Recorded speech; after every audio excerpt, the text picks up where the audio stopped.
how to use the legs to support the back, the spine, the head in upward facing dog and in chaturanga.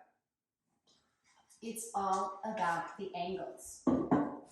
So upward facing dog doesn't have anything to do with not having enough momentum to come through or having your neck being in pain. Like, nothing should hurt in either of those poses. And chaturanga has nothing to do with upper body strength at all. Think about the angles, think about the corners. When the bones are in the right place, the muscle shows up and you should be able to transition in and out of the pose so easily. Think about any vinyasa class when you do from downward facing dog, plank, chaturanga, up dog, back to down dog. That should just be fluid and flowing through joint space. If that doesn't feel like that in your body, you need to ask yourself why, and hopefully this will help you find it.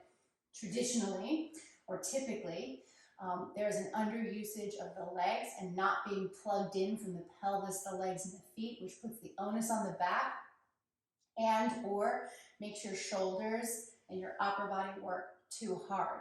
When you normally come from a dog pose into a chaturanga and into an up dog, people flip over the feet.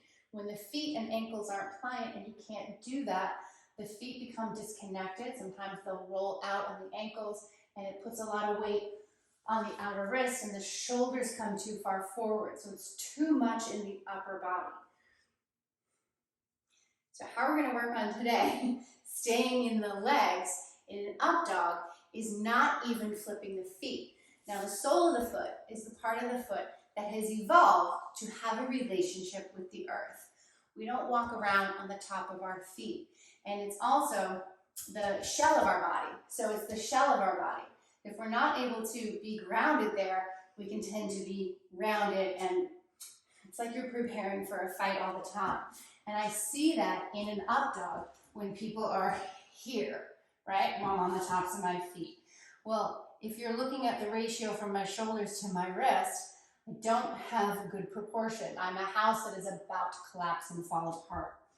By keeping the ball of the foot on the ground and plugged in and a right angle at the ankle, it's going to give me it's like plugging an appliance into an outlet. That's what's going to move the current. That's what's going to give you the charge to then finish the pose all the way through the crown of the head. It should be a swoop and an arc. And there shouldn't be an angle in that. It's a back bend, really. So find the 90-degree angle at your foot. Ball of the foot and the heel. I can put a block here to find the measure. And I have that right angle at the ankle. When I want to come forward into up dog, I stay plugged in the feet. One of the nicest ways to do that is it's difficult and it's hard to find it on your own. So if you knew how to do it and you could find it on your own, you'd already be doing it. So using a wall will give you that kinesthetic feedback to find the plug in the socket to then move the current forward and finish the pose. So if you have a baseboard that is kind of not a true angle, put blocks in front of it and then bring your feet to the blocks.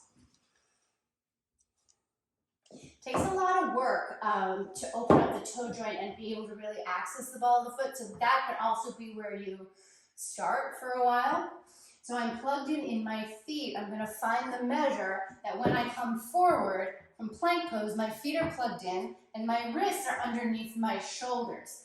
People take it too far out. That's an obtuse angle. That's going to hammock my pelvis and my low back and put more pressure on the lower back. If my wrists are too far back, well, I'm not going to be able to come forward. It's going to, look, see how my heels came off already because I'm too far forward. So you have to find it where you really have. You can take the block to your forearm. Your feet are at the wall, and then you really find the measure where the wrists are underneath the shoulders, and then the spine, you come through yourself. I can feel the four corners of my feet. I can feel the four corners of my hand, and because I'm in the balls of my feet, I'm able to feel like my legs are lifting up, and then my pelvis, my pubic bone comes forward, and here I am. I'm just going to move this block, because when you're really in the middle, you can stay here for a really long time. Like I can sway back and forth. my head from the arch of my foot all the way through my palate, through the crown of the head, I'm here. What you'll see if I take myself away from the block, from the wall, in an up dog, two things.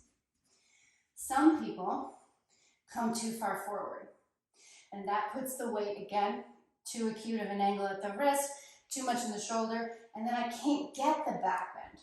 So what will I do? I'll do it just from C7 at that transitional vertebra, and then I'll just throw the head back. So really I have one part of the spine, my chest collapsing and sinking down, more kyphosis in the back, but then I throw my head back. And that's going to create a whole bunch of problems in the head, neck, and shoulders. The other thing is, if the heels are too far back, hanging back, right, we tend to play it safe, right? So if my heels are back here, but I'm thinking I have to do a back bend, it creates a lot of, you'll feel a pressure, a pinching, a compression. I like to think of it as a disintegration in the middle, because the pelvis and legs are not supporting you, they're going in the other way, and then it's like the lower back, which is used to doing too much work anyway, is what has to kind of muster up all of the juice to get you to think to do that back bend. So find the right angles in your ankles and in your wrist, and then it's just like playing scales up and down. Your spine will feel, well, will feel like nothing, hopefully, because one of my favorite quotes that was told to me about Mr. Iyengar was that when you're in the right alignment in a pose, is you feel it everywhere and nowhere in particular. Work the ankles, work the wrists, and then you free the neck.